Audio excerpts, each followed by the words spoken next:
ప్రియమైన బిడ్డలారా, ప్రభువైన యేసుక్రీస్తు వారి నామములో మీ అందరికీ నా హృదయపూర్వకమైన వందనాలు చెల్లిస్తున్నాను. ఈరోజు దేవుని యొక్క వాక్యాంశము ధన్యులు అనే అంశం మీద దేవుని వాక్యాన్ని మనం ధ్యానం చేయబోతున్నాం.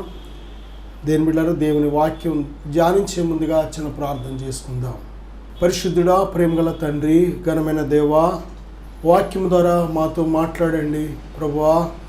బిడ్డలందరికీ వినే చెవి, గ్రహించే హృదయం దయచేయను నాయనా. ప్రభువా, మీరే మాతో మాట్లాడమని యేసుక్రీస్తు వారి నామములో అడుగుచున్నాను తండ్రి, ఆమేన్. దేవుని బిడ్డలారా, ధన్యత అనే మాట మన జీవితంలో నేర్చుకోవాల్సిన ఒక ప్రత్యేకమైన మాట. మనం చాలాసార్లు మన భాషలో అయితే అదృష్టవంతుడు, అదృష్టవంతురాలు, చాలా అదృష్టవంతుడు అనే మాట మనం వాడుతూ ఉంటాం. కానీ దానికి మించిన చాలా శక్తివంతమైన మాట ఏమిటంటే ధన్యుడు, ధన్యురాలు. ప్రియబిడ్డలారా, దేవుని యొక్క పరిశుద్ధ గ్రంథంలో మనం చూసినట్లయితే కొన్ని ధన్యతలో, ప్రత్యేకమైన ధన్యతలో మనం చూడగలం. ఆ ధన్యత మనందరం పొందుకోవడానికి, ఆ ధన్యతలు మనందరం కూడా అనుభవించడానికి దేవుడు అవకాశం ఇస్తున్నాడు. దేని బిడ్డలారా, అదృష్టం అనే మాట మరి అది కొద్ది మందికి మాత్రమే అది వర్తిస్తుంది. అది అందరూ కోరుకున్నా కానీ అందరికీ రానిది అది. కానీ అదృష్టం కంటే గొప్పది ధన్యత. ఇది మనం ఎవరు కోరుకుంటే వారు పొందుకోవచ్చు. ఈ ధన్యత అనేది ఎవరు కోరుకుంటే వారు అనుభవించవచ్చు. ఈ ధన్యతలు మనందరం కూడా తెలుసుకోవాలి, పొందుకోవాలి. దేని బిడ్డలారా, బైబిల్ గ్రంథంలో యోబు గ్రంథం 5వ అధ్యాయం 17వ వచనంలో, దేవుడు గద్దించు మనుష్యుడు ధన్యుడు, కాబట్టి సర్వశక్తుడగు దేవుని శిక్షను తృణీకరించకము. దేవుడు గద్దించు మనుష్యుడు ధన్యుడు, కాబట్టి సర్వశక్తుడగు దేవుని శిక్షను తృణీకరించకము. ప్రియబిడ్డలారా, దేవుడు మనల్ని గద్దిస్తాడా గద్దించడా అనేది ఒక ప్రశ్న. తప్పనిసరిగా బైబిల్ చెబుతుంది గద్దిస్తాడు. ఎందుకంటే తండ్రి తాను ప్రేమించు కుమారుని ఏం చేస్తాడంటే గద్దిస్తాడు, శిక్షిస్తాడు. తప్పనిసరిగా ఏ తల్లి తండ్రి అయితే వారి బిడ్డలను మరి శిక్షించరు, గద్దించరు, మరి వారు ఆ బిడ్డలు తప్పనిసరిగా భ్రష్టులు అయిపోతారు. దేని బిడ్డారా, ఎందుకు గద్దించాలి, ఎందుకు శిక్షించాలి కొన్నిసార్లు అంటే బైబిల్ చెప్తుంది. దేని బిడ్డారా, మనిషి చిన్న వయసు నుంచి కూడా లెర్నరే. మనము ప్రతి విషయంలో కూడా ఈ భూమి మీద పుట్టిన దగ్గర నుంచి భాష నేర్చుకోవాలి, నడక నేర్చుకోవాలి, జీవితం నేర్చుకోవాలి.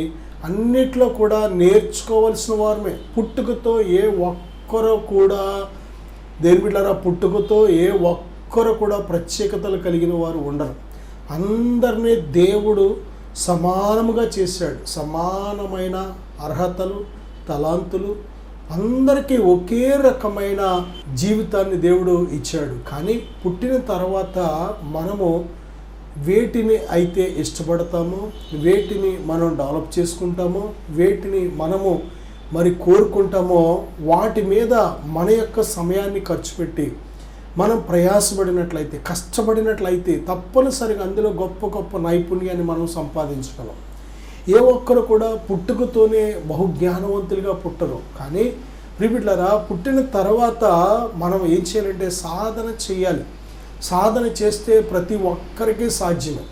అందుకే మనకు టీచర్ స్కూల్లో ఏమిస్తారంటే ఎక్సర్సైజులు ఇస్తూ ఉంటారు. ఇంటికి వెళ్ళాక ఇది చేసి తీసుకురండి, ఈ లెక్కలు చేసి తీసుకురండి, లేక పలానా ఆ లెసన్ రాసి తీసుకురండి. ఎందుకంటే అది మనల్ని నైపుణ్యం కలిగిన వారిగా ఆ పాటలు చక్కగా నేర్చుకోవడానికి ఉపయోగపడుతుంది. అలాగే దేని బిడ్డలారా, దేవుడు మనలను ఎందుకు కొన్నిసార్లు గద్దిస్తాడు, ఎందుకు కొన్నిసార్లు శిక్షిస్తాడు అంటే కేవలము మనలో మనము ఒక మంచి నిర్ణయం తీసుకోవాలని, మంచి తీర్మానం తీసుకోవాలని. ఎందుకంటే మనందరం లెర్నర్స్ కనుక, తెలియదు కనుక మనం ఒక్కోసారి తప్పు నిర్ణయం తీసుకుంటూ ఉంటాం, ఒక్కోసారి తప్పు మార్గంలో వెళుతూ ఉంటాం, ఒక్కోసారి అది భయంకరమైన ప్రమాదకరమైన మార్గం, అది మనకు తెలియదు. కానీ ఆ నిర్ణయం తీసేసుకుంటాం మనం.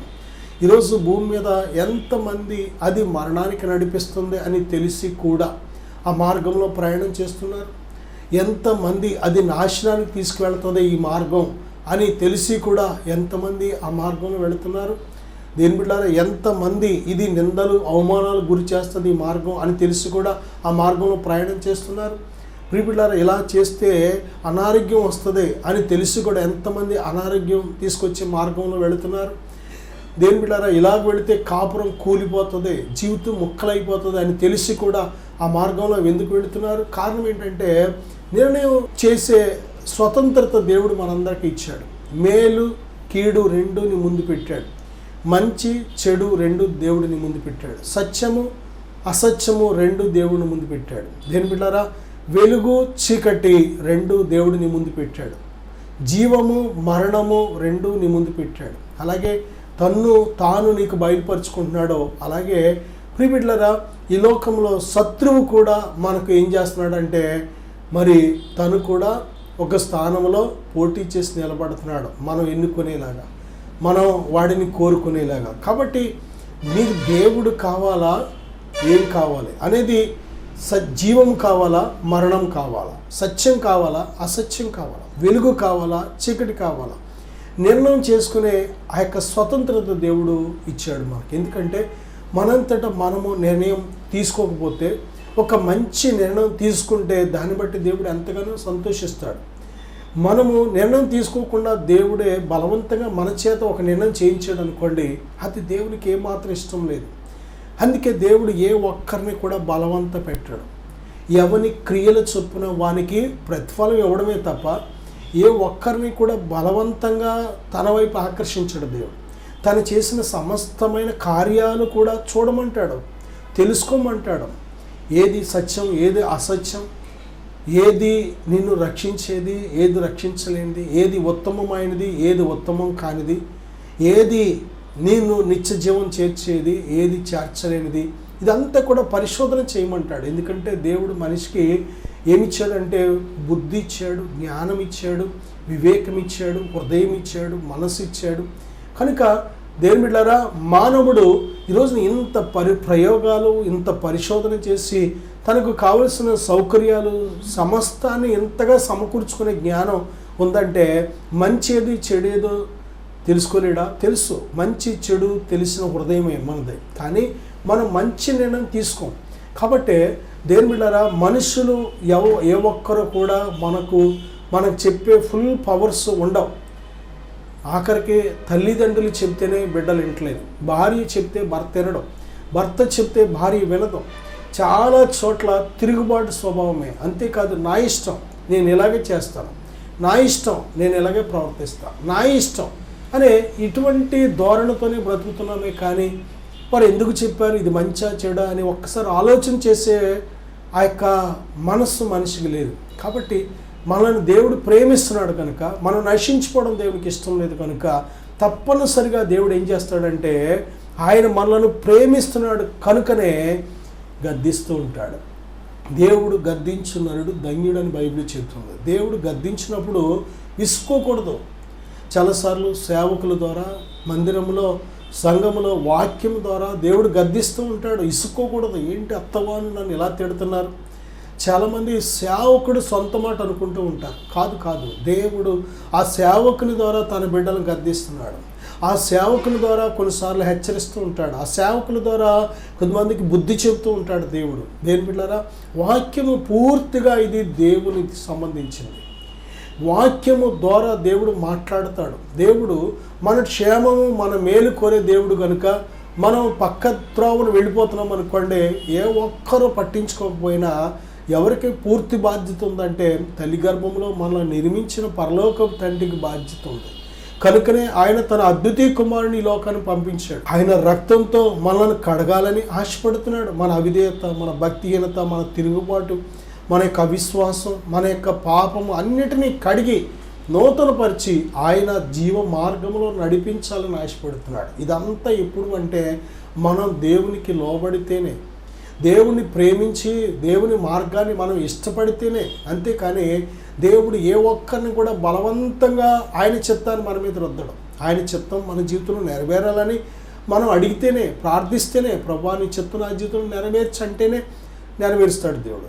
మన స్వైచిత్తం చేసినంతకాలం దేవుడు తన చిత్తాన్ని నెరవేర్చలేడు. అందుకే బైబిల్ చెప్తుంది, నీ ప్రవర్తన అంతటి యందు ఆయన అధికారమునకు ఒప్పుకో.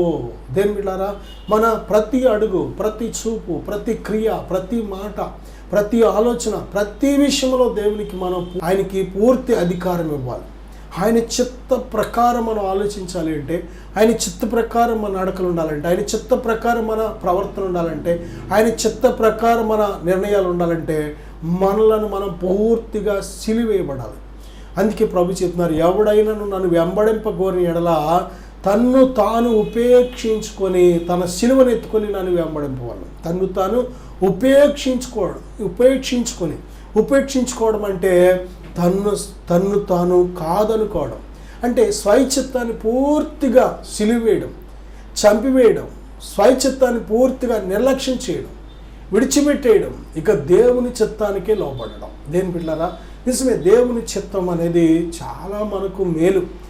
దేవుని చిత్తం అనేది మనకు అన్ని విషయాల ఆశీర్వాదం. దేని బిడ్డలారా, యోసేపు జీవితాన్ని మనం చూసినట్లయితే దేవుని చిత్తం చేయడానికి తన్ను తాను సజీవ యాగంగా దేవునికి సమర్పించుకున్నాడు. కనుకనే దేవుని చిత్తము ఎలాగుంది అంటే అది ప్రారంభంలో కఠినంగా ఉంది, కఠోరంగా ఉంది, నిందతో ఉంది, కన్నీటితో ఉంది, వేదనతో ఉంది, ఒంటరిగా ఉంది, అన్ని రకాల పరిస్థితులతో ప్రారంభంలో ఉంది. కానీ ముగింపుకు వచ్చేటప్పటికి, మంచి యవ్వన వయసుకు వచ్చేటప్పటికి దేని బిడ్డలారా, ఒక ఉన్నతమైన హోదా, అధికారం, ఘనత, దేని బిడ్డలారా, దేశమే ఆయన మీద ఆధారపడి జీవించేలాగా, ఐగుప్తు దేశమే ఆయన మీద ఆధారపడి జీవించేలాగా, దేని బిడ్డలారా, అంతేకాదు తన యొక్క తండ్రి, అన్నదమ్ములు అందరూ కూడా తనను ఆశ్రయించే విధంగా అటువంటి ఉన్నతమైన స్థితిలో దేవుడు పెట్టాడు. కారణం ఏంటంటే యోసేపు దేవుని చిత్తానికి లోబడ్డాడు. దేవుడు ప్రతి మనిషి పట్ల ఉన్నతమైన చిత్తాన్ని కలిగి ఉంటాడు. దేవుడు ప్రతి మనిషి పట్ల మంచి ఉద్దేశం కలిగి ఉంటాడు. దేవుడు ప్రతి మనిషిని దేవుడు తలగా చేయాలని ఆశపడుతూ ఉంటాడు.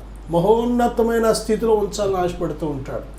ఘనమైన పాత్రలుగా దేవుడు వారిని నడిపించాలని ఆశపడుతూ ఉంటాడు. దేవుని చిత్తం మనకు తెలియక మన స్వైచిత్తాన్ని చేస్తూ ఉంటాం. కానీ దేవుని చిత్తం కనుగొని ఆ చిత్తానికి లోబడి ఆ మార్గంలో ప్రయాణం చేస్తున్నప్పుడు ముగింపుకు వచ్చేటప్పటికి మన బ్రతుకులు ఎంతో ఘనంగా ఉంటూ ఉంటాయి. దేవుని ప్రియబిడ్డలారా, దేవుడు గద్దించు మనుష్యుడు ధన్యుడు. ఈ ధన్యత మనం అందరం కూడా పొందుకోవాలి. అలాగే కీర్తన గ్రంథం 1వ అధ్యాయం 1 నుంచి 5 వచనాల కన్నా మనం చూసినట్లయితే మరి అక్కడ చెబుతున్న వాక్యం ఏమిటంటే, దేవుని యొక్క వాక్యాన్ని దివారాత్రము ధ్యానించువాడు ధన్యుడు అని బైబిల్ చెప్తుంది. ఎందుకంటే వాక్యం ఎంత ప్రాముఖ్యమైందంటే మనుషుడు రొట్టె వల్ల మాత్రమే కాదు, దేవుని నోట నుండి వచ్చే ప్రతి మాటను బట్టి బ్రతుకుతాడని బైబిల్ సెలవిస్తుంది. నిజమే. దేని బిడ్డారా, శరీరాన్ని బ్రతికించుకోవడానికి మనం ఆహారం ఎలాగైతే 2 పూట్ల తింటూ ఉంటామో అలాగే ఆత్మకు కూడా దేవుడు ఒక ఆహారం పెట్టాడు. ఆది నుంచి కూడా ఆత్మకు ఆహారం ఉంది. దేని బిడ్డారా, ఆత్మకు ఆహారం దేవుని నోట నుండి వచ్చిన ప్రతి మాట, దేవుడిచ్చిన ఆజ్ఞలు అవి నిత్య జీవమని బైబిల్ చెబుతుంది. ఆజ్ఞలు గైకొనివాడు ఆజ్ఞలు బట్టి జీవిస్తాడని బైబిల్ స్పష్టంగా చెబుతుంది. దేవుని ప్రియమైన బిడ్డారా, దేవుని మాటలు మన ఆత్మను తృప్తిపరచగలిగిన శక్తివంతమైనవి. ఈ లోకంలో మనుషులు ఎన్ని గంటలు మాట్లాడినా, ఎన్ని మాటలు మాట్లాడినా, ఎన్ని విషయాలు చెప్పినా కానీ చివరికి హృదయం ఖాళీగా, శూన్యంగా, ఇబ్బందిగా, కలవరంతో రకరకాలుగా ఇబ్బంది పడుతూ ఉంటుంది. కానీ దేవుని మాట, ఒక్క మాట చాలు. నా సహోదరుడా, ఒక్క మాట నీ హృదయంలోకి వెళ్ళిందంటే ఒక్క మాట చాలు నీ హృదయాన్ని తృప్తిపరచగలిగిన శక్తి. చనిపోతున్న చేపకు, చనిపోతున్న ఏ జంతువుకైనా సరే నీళ్లు పోస్తే దానికి సాటిస్ఫై అవుతూ ఉంటుంది. వేసవకాలంలో మనం కూడా చూడండి, మండు టెండలో దాహంతో చాలా ప్రయాణం చేసామనుకోండి, ఎక్కడ నీరు దొరకలేదు అనుకోండి, ఎక్కడైనా ఒక్క గ్లాసు నీళ్లు దొరికినాయి అనుకోండి, ఆ నీళ్లు తాగినప్పుడు మనకి ఎటువంటి అనుభూతి, ఎటువంటి సంతృప్తి కలుగుతుందో చూడండి. అంతకంటే దేని బిడ్డలారా, దేవుని యొక్క వాక్యము నీ ఆత్మకు తృప్తి కలిగించే శక్తివంతమైనది, నీ ఆత్మను బ్రతికించే శక్తివంతమైనది, నీ ఆత్మను బలపరిచే శక్తివంతమైనది. దేని బిడ్డారా, ఆయన వాక్యము మనకు నెమ్మది ఇచ్చే శక్తివంతమైనది. ఆయన వాక్యంలో జీవం ఉంది, ఆ జీవము మనకు వెలుగుగా పనిచేస్తూ ఉంటుంది. ఆయన వాక్యంలో శక్తి ఉంది, ఆ శక్తి మన ఆత్మలో శక్తిగా ప్రవహిస్తూ ఉంటుంది. దేవుని యొక్క వాక్యంలో విజయం ఉన్నది, ఆ విజయం మన జీవితంలో అన్ని విషయాల్లో విజయాన్ని మనకు దయచేస్తుంది. దేవుడు వాక్యమై ఉన్నాడు, పరిశుద్ధాత్మ దేవుడు వాక్యము అయి ఉన్నాడు. యేసుక్రీస్తు ప్రభు వారు వాక్యమై ఉన్నాడు. ఆయన వాక్యము దేవుడు ఒక్కటే. వాక్యము ఎంతవరకు నీకు అర్థమవుతుందో తెలుసుకుంటావో అంతవరకు నువ్వు దేవుడిని తెలుసుకున్నావు అని అర్థం. దేని బిడ్డలారా, ఈరోజు దేవుడు తెలియని వారు చాలామంది. దేవుడు తెలియని వారు మనం అనుకుంటూ ఉంటాం, అన్యజనులకి దేవుడు తెలియదు అనుకుంటాం. కాదు, దేవుని మందిరంలోకి వెళ్ళే వారికి కూడా దేవుడు తెలియని వారు చాలామంది ఉన్నారు. ఎందుకంటే దేని బిడ్డలారా, దేవుడిని ఆరాధించేవారు ఆత్మతో సత్యముతో ఆరాధించాలి. సత్యముతో ఆరాధించకపోతే, జీవితంలో సత్యం అనేది లేకపోతే, యథార్థత అనేది లేకపోతే దేవునికి చెల్లద ఆరాధన. నువ్వు ఎవరికి చెల్లిస్తున్నావు? నీకు తెలియని వాటికి చెల్లిస్తున్నావు. దేవుని వద్దకు వచ్చేవాడు దేవుని తెలుసుకోవాలి. దేవుడు నీకు తెలియకపోతే ఆరాధన చేసిన వ్యర్థమే. నీ సెల్ఫ్ అనమాట, సెల్ఫ్ వర్షిప్ అంతే. నీకు వినబడుతుంది, అది నీకు తృప్తిగా ఉండొచ్చేమో, కానీ దేవునికి మాత్రం చెందదు, చేరదు. దేని బిడ్డలారా, దేవునిని మనం తెలుసుకోకుండా ప్రార్థన చేసినా కానీ ఆ ప్రార్థన ఎక్కడికి వెళ్ళదు. అడ్రస్ లేకుండా ఉత్తరం ఎన్ని మాటలు రాసినా కానీ ఎక్కడికి వెళ్ళదు. అది ఎక్కడికి వెళ్ళాలి అనేది అడ్రస్ ఎంత ప్రాముఖ్యమైందో అలాగే దేవునిని తెలుసుకోవడం అనేది చాలా ప్రాముఖ్యం. యోహాను సువార్త 17:3 అద్వితీయ సత్య దేవుడు అయిన నిన్నును నీవు పంపిన యేసుక్రీస్తుని ఎరుగుటయే నిత్య జీవము అని బైబిల్ చెప్పింది. ఎరుగుటయే, దేవుణ్ణి అసలు తెలుసుకోవడమే నిత్య జీవం. ప్రభు అయిన యేసుక్రీస్తునందు నువ్వు విశ్వసించడం తర్వాత అసలు ముందు తెలియాలి కదా. తెలియని దాన్ని ఎలాగ నువ్వు విశ్వసించగలుగుతావు? నీకు అర్థమవకపోతే, నీకు తెలియకపోతే, నీ హృదయానికి గోచరం కాకపోతే ఎలాగ ఆయన తెలుసుకోగలుగుతావు? ఎలా మాట్లాడగలుగుతావు? ఎలా ప్రార్థన చేయగలుగుతావు? ఆయన కోసం ఎలా జీవించగలుగుతావు? అందుకే దేవునిని మన జీవితంలో దేవుని బిడ్డలారా మొట్టమొదట ఆయనతో మనతో ఆయన ఎదురుపడాలి ఒక్కసారైనా. అక్కడి నుంచి మన దేవునితో సహవాసం ప్రారంభమవుతూ ఉంటుంది. దేవుని బిడ్డలారా, ఇక్కడ మనం చూసినట్లయితే దేవుని యొక్క వాక్యమే దేవుడై ఉన్నాడు. దేవునితో నువ్వు ఎదురుపడాలి అంటే, దేవుడు నీకు ఎదురుపడాలంటే వాక్యాన్ని మనస్ఫూర్తిగా ఎప్పుడు చదువుతావో, మంచి హృదయంతో ఎప్పుడైతే చదువుతావో, విశ్వాసంతో ఎప్పుడైతే చదువుతావో, దేని బిడ్డలారా నిజమే, దేవుని యొక్క వాక్యం మనకు బ్రతికించే వాక్యం. అది ఇది లేకపోతే నేను బ్రతకలేను అనే అంతగా ఆధారపడవలసిన వాక్యం ఇది. కనుక అటువంటి మనసుతో ఎప్పుడైతే నువ్వు చదువుతావో, వాక్యాన్ని చదువుతున్నప్పుడే దేని బిడ్డలారా ధ్యానంలోకి వెళతావు. వాక్యము చదవడం వేరు, ధ్యానించడం వేరు. వాక్యాన్ని ఎంతగా నువ్వు ధ్యానించగలుగుతావో దేని బిడ్డలారా అంతగా దేవుని గురించి నువ్వు తెలుసుకోగలుగుతావు. అప్పుడే దేవుని మీద అంత విశ్వాసం కలుగుతుంది. దేవుడు ఎంత శక్తిమంతుడో నీకు తెలుస్తుంది, ఎంత ప్రేమమయుడో నీకు తెలుస్తుంది, ఎంత కృప కలిగిన వాడో నీకు తెలుస్తుంది, దేవుడు ఎంత జ్ఞానవంతుడో తెలుస్తుంది, ఎంత సృష్టికర్త నీకు తెలుస్తుంది, ఆయన ఎంత మహిమ కలిగిన వాడో తెలుస్తుంది. ఎప్పుడైతే దేవుని వాక్యాన్ని ధ్యానించడం ప్రారంభిస్తావో, ఆయన గురించి ఎంతవరకు తెలుసుకుంటావో అంతవరకు నువ్వు భక్తి చేయగలుగుతావు, నమ్మగలుగుతావు, ఆయన్ని వెంబడించగలుగుతావు, ఆయన కోసం జీవించగలుగుతావు. ఈరోజు చాలామంది దేవుని పిల్లలమని చెప్పుకుంటున్నారు, కానీ నేను కూడా దేవుడిని నమ్ముకున్నాను, నాకు దేవుడు తెలుసు అని చెప్పుకుంటున్నారు, కానీ సరిగ్గా తెలియకే సరైన భక్తి చేయలేకపోతున్నారు, సరైన విశ్వాసం ఉంచలేకపోతున్నారు, సరైన ఆరాధన చేయలేకపోతున్నారు, ఆయనను సరిగ్గా వెంబడించలేకపోతున్నారు. కారణం ఏంటంటే తెలుసని చెప్పుకుంటున్నారు కానీ తెలీదు. తెలిస్తే పడవు, నువ్వు తెలిస్తే వెనుకకు తిరగవు, తెలిస్తే సాతానికి భయపడవు, తెలిస్తే పాపాన్ని అసహించుకుంటావు. దేవుడు, ఆయన శక్తి, ఆయన ప్రేమ, ఆయన జ్ఞానం, ఆయన కృప, ఆయన ప్రణాళిక నీకు తెలిసిందంటే అసలు వెనుకకు తిరగవు. నాగటి మీద చేయి వేసి నువ్వు ముందుకు వెళతావే కానీ వెనుకకు తిరగవు. ఒకరోజు నిలబడి, ఒకరోజు పడిపోయి, ఒకరోజు బలంగా ఉండి, ఒకరోజు బలహీనంగా ఉండి, ఒకరోజు నవ్వి, ఒకరోజు ఏడ్చి, దేవునిలో ఒకరోజు దగ్గర అయ్యి, ఒకరోజు దూరం అయిపోయి, ఒకరోజు సాక్షిగా ఉండి, మరుసటి రోజు పడిపోయి, ఇలా ఉండవు. ఎందుకు ఉండవు? ఎందుకు అంటే దేవుడు తెలుసు కదా నీకు. ఆయన శక్తి నీకు తెలుసు, ఆయన జ్ఞానం నీకు తెలుసు, ఆయన మహిమ నీకు తెలుసు, ఆయన వాత్సల్యత నీకు తెలుసు. కనుక ప్రియబిడ్డలారా, నీ ఆత్మీయ జీవితాన్ని బట్టే నీకు దేవుడు ఎంత తెలుసు అనేది చెప్పవచ్చు. నా సహోదరుడా, సహోదరి, బైబిల్ చెప్తుంది దేవుని యొక్క వాక్యాన్ని ఆనందించచ్చు, దివారాత్రము దాన్ని ధ్యానించువాడు ధన్యుడు. ఎందుకంటే ఇది ఫుడ్, ఇది మన ఆత్మలకు ఆహారం. దేని బిడ్డలారా, ఈ వాక్యాన్ని చాలా వాటితో పోల్చబడింది. ఇది ఒక దిక్సూచి లాంటిది. ఈ భూమి మీద ఉన్న నీవు పరలోకం వైపు ఎటు వెళ్ళాలి అనేది చూపించే ఒక దిక్సూచి లాంటిది వాక్యం. హల్లెలూయా. దేని ప్రియమైన బిడ్డలారా, ఈ వాక్యం ఒక రోడ్ మ్యాప్ లాంటిది. మనకు గూగుల్ మ్యాప్, రకరకాల మ్యాప్లు ఉన్నాయి చూసారా.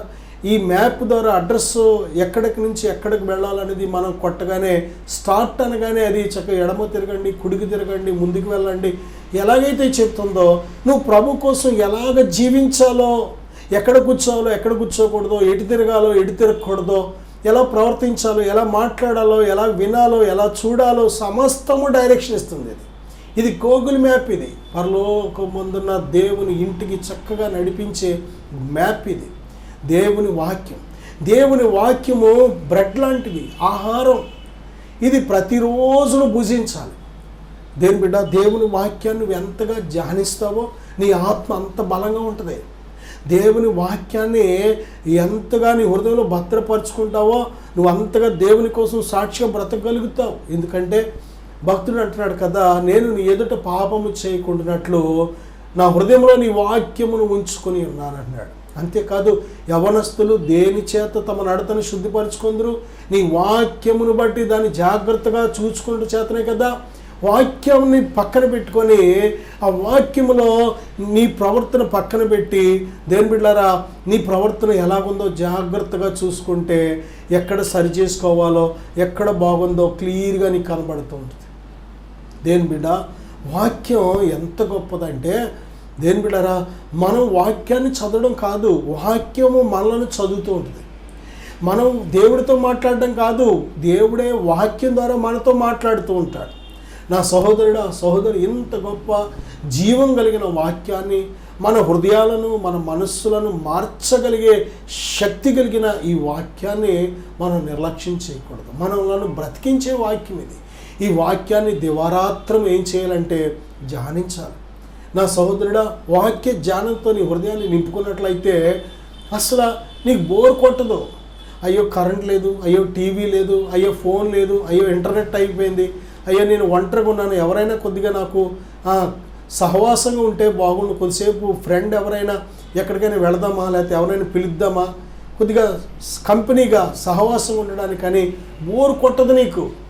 దేని బిడ్డలారా, ఈరోజు చూడండి, మనుషులు ఎలా బ్రతుకుతున్నారంటే టైం పాస్ అవ్వడానికి బ్రతుకుతున్నారు. చాలామంది యవ్వన బిడ్డలు కూడా యవ్వన వయసులో ఏం చేస్తున్నారు అంటే ఏదో ఒకటి చేస్తూ ఉంటున్నాడు, కానీ అది భోజనం పెట్టేది కాదు. అది టైం అంతా కూడా వ్యర్థపరిచే పనులు చేస్తూ ఉంటారు. యవ్వన బిడ్డలు చాలామంది చదువుకొని లేక మంచి జ్ఞానం ఉండి మంచి వయసు ఉండి ఏం చేస్తున్నారంటే ఖాళీగా ఉన్నారంటే ఏం చేయట్లేదు అంటూ ఉంటారు.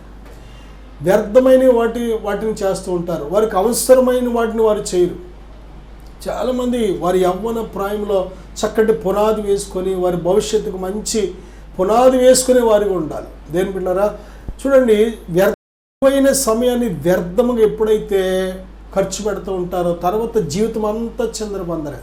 కానీ అసలు జీవితాన్ని ఎలా పునాది వేసుకోవాలి, అసలు ఎలాగ నిలబెట్టుకోవాలి, ఎలా నడిపించుకోవాలి, ఎలాగ అందంగా అలంకరించుకోవాలి అంటే ఎలా తెలుస్తుంది? చాలాసార్లు తల్లిదండ్రులు చదువుకోలేని వారు కావచ్చు, నీకు అంత మంచి డైరెక్షన్ ఇచ్చేవారు కాకపోవచ్చు. దేని బిడ్డారా, మంచి స్నేహితులు నీకు ఉండకపోవచ్చు. మరి అలాంటప్పుడు ఎలాగ నీ జీవితాన్ని అందంగా నిర్మించుకోవాలంటే బైబిల్ చెప్తుంది, దేవుని వాక్యం నిన్ను చాలా గొప్పవానిగా తీర్చిదిద్దుతుంది.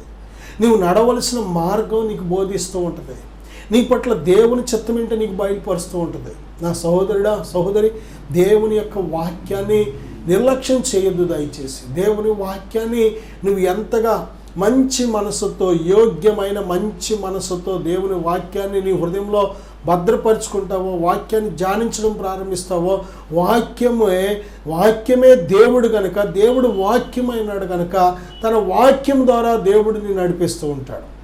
పరిశుద్ధాత్మ దేవుడు వాక్యము ద్వారానే ఆయన మన జీవితాన్ని నడిపిస్తూ ఉంటాడు. దేని బిడ్డారా, మానవ ఆలోచన కంటే తన యొక్క దైవిక ప్రణాళిక, దైవిక ఆలోచనలతో మనల్ని నడిపిస్తూ ఉంటాడు. నా సహోదరుడా, దేవుని యొక్క ఆలోచన నీకు అందాలి అంటే వాక్యంతోనూ నింపబడాలి. వాక్యం అనేది ఒక మాట చెప్పాలంటే, ఒక భక్తుడు చెప్తున్నాడు కదా, కాంటాక్ట్ పాయింట్. దేవుడు నీతో మాట్లాడాలన్నా, నువ్వు దేవుడితో మాట్లాడాలన్నా వాక్యమే. వాక్యంతో నువ్వు నింపబడినప్పుడు, నీ భాష వాక్యంతో నింపబడినప్పుడు, నీ ప్రార్థన వాక్యంతో నింపబడినప్పుడు, దేని బిడ్డారా, వాక్యాన్ని ఎత్తిపట్టి నువ్వు జీవిస్తున్నప్పుడు దేవుడు వాక్యం ద్వారా మాట్లాడుతూ ఉంటాడు. ఆయన ఇచ్చిన వాక్యము నిరర్ధకము కాదు. ఆయన ఇచ్చిన వాగ్దానం దేవుడు ప్రతిదాన్ని నెరవేర్చుటకు దేవుడు సిద్ధంగా ఉన్నాడు కనుక ఆయన వాక్యాన్ని మనం ఎత్తిపట్టి ఎప్పుడైతే మనం ప్రార్థన చేయడం ప్రారంభిస్తామో దేవుడు తన వాక్యాన్ని నెరవేర్చడానికి సిద్ధంగా ఉన్నాడు. దేని బిడ్డ, నా సహోదరుడా, సహోదరి, దేవుని యొక్క వాక్యాన్ని నిర్లక్ష్యం చేయొద్దు. 2 ధన్యతలు మనం చెప్పుకున్నాం ఈరోజు. మొదటి భాగంలో దేని బిడ్డ, దేవుడు గద్దించు మనుష్యుడు ధన్యుడు. దేవుడు నిన్ను గద్దించినప్పుడు లేక శిక్షించినప్పుడు, ఎందుకంటే తండ్రి తాను ప్రేమించు కుమారుని శిక్షించును. దేవుడు తాను ప్రేమించు కుమారుని గద్దిస్తాడు. మనం ఒకవేళ మనకు తెలియకుండానే మనం త్రోవ తప్పిపోతూ ఉంటాం. ఎందుకంటే మనకు ముందు త్రోవలన్నీ సరిగ్గా ఉన్నాయనిపిస్తూ ఉంటుంది. మనం తీసుకున్న నిర్ణయాలు, మనం నడుస్తున్న నడకలు, మన ప్రవర్తన మనకు మంచిగా అనిపిస్తూ ఉంటుంది. కానీ అది చివరికి నాశనానికి, పతనానికి తీసుకెళ్లేది అది ఎవరికి తెలుసు? దేవునికి తెలుసు. కాబట్టి నీ జీవితం అలాగ ముగింపు కాకుండా ఉండడం కోసం, నీ జీవితం ఒక ధన్యకరంగా, ఒక దీవెనకరంగా ఉండడం కోసం దేవుడు ఏం చేస్తాడంటే కొన్నిసార్లు గద్దిస్తూ ఉంటాడు. విసుక్కోవద్దు. ఆయన కొన్నిసార్లు శిక్షిస్తూ ఉంటాడు. అపార్థం చేసుకోవద్దు. నీ మేలు కోసం సమస్తాన్ని సమకూర్చి జరిగిస్తూ ఉంటాడు దేవుడు. ఎందుకంటే దేని బిడ్డారా, నీ జీవితంలో దేవుడు నీకు అక్కర్లేదా నువ్వు అనుకున్నా, దేవుడు నువ్వు కావాలని దేవుడు అనుకుంటున్నాడు. నువ్వు నశించబడడం దేవునికి ఇష్టం లేదు. ఇప్పుడు నీకు అర్థమవుతుంది, ఇప్పుడు నీకు తెలియదు, కానీ తర్వాత అర్థమవుతుంది. అయ్యో నిజంగా దేవా, భూమి మీద ఉండగా నన్ను ఆ రోజు నువ్వు శిక్షించకపోతే, నన్ను గద్దించకపోతే నేను ఈ పాటికి ఆ పాతాళంలో, నరకంలో పడిపోయేవాడిని. నన్ను ఆ రోజు శిక్షించి ఈరోజు నిత్యరాజ్యంలో, నిత్యమహిమలో చేర్చుకున్నావు తండ్రి, నీకు వందనాలు అని దేని బిడ్డారా అప్పుడు అర్థమవుతుంది. ఇప్పుడు అర్థమవుతుంది. దేవుడు గద్దిస్తే, శిక్షిస్తే అంత మనకు అపార్థం అవుతూ ఉంటుంది. దేవుడు నన్ను గద్దించడానికి ఆయన ఎవరు, నన్ను శిక్షించడానికి ఆయన ఎవరు, నా మీద ఆయనకి అధికారం ఏంటి అనుకుంటూ ఉంటావు. నిన్ను పుట్టించింది ఆయనే, నిన్ను సృష్టించింది ఆయనే, నీకు ప్రాణం పోసింది ఆయనే, ఆత్మనే ఆ యొక్క వెలిగించింది ఆయనే. దేని బిడ్డారా, సమస్తాన్ని ఈ భూమి మీద బ్రతకడానికి నీకు ధారాళంగా దయచేస్తుంది ఆయనే, ఆయనే, ఆయనే. తెలిస్తే ఆయనను పూజిస్తావు, ప్రేమిస్తావు, సేవిస్తావు, వెంబడిస్తావు. తెలియకపోతే దూషిస్తావు, తిరుగుబాటు చేస్తావు, అవమానపరుస్తావు, లెక్కలేని విధంగా ఆయనకు దుఃఖం కలిగే విధంగా ప్రవర్తిస్తావు. దేని బిడ్డారా, అందుకే దేని బిడ్డారా, తండ్రి తాను ప్రేమించు కుమారుని గద్దించు రీతిగా గద్దిస్తూ ఉంటాడు మన పరలోకపు తండ్రి. ఆ యొక్క దేవుని చేత గద్దించబడిన మనుష్యుడు ధన్యుడు. రెండవదిగా మనం చూసిన పాఠం ఏమిటంటే, దేవుని యొక్క వాక్యాన్ని దివారాత్రము ధ్యానించువాడు ధన్యుడు. దేని బిడ్డ, చిన్న ప్రార్థన చేసుకుందాం. పరిశుద్ధుడా, ఘనమైన తండ్రి, ఈ వాక్యాన్ని ఆలకించిన ప్రతి బిడ్డను కూడా దీవించండి ప్రభువా. నాయన, ఎవరు ధన్యులో అయా 2 విషయాలు మేము ఆలోచన చేసాం తండ్రి. నాయన, మీరు గద్దించు మనుష్యుడు ధన్యుడు. తండ్రి వలె మమ్మల్ని ప్రేమిస్తున్నావు కనుక, మేము నశించిపోవడం మీకు ఇష్టం లేదు కనుక, నాయన మమ్మల్ని రక్షించడానికి, మాకు మేలు చేయడానికి సమస్తం సమకూర్చి జరిగిస్తూ ఉంటావు ప్రభువా. మీ ప్రణాళిక మాకు అర్థం కాక చాలాసార్లు అపార్థం చేసుకుంటూ ఉంటాం తండ్రి, క్షమించండి నాయన. మీ గద్దింపులు మేము అయా లోబడి తండ్రి, మీ శిక్షకు లోబడి మీ సంపూర్ణ మార్గంలోకి మేము నడుచుటకు సహాయం దయచేయండి. ఈ ప్రార్థన ఏకీపిస్తున్న ప్రతి బిడ్డను నిండారుగా దీవించుమని యేసుక్రీస్తు వారి నామములో ప్రార్థిస్తున్నాను తండ్రి. ఆమేన్. God bless you.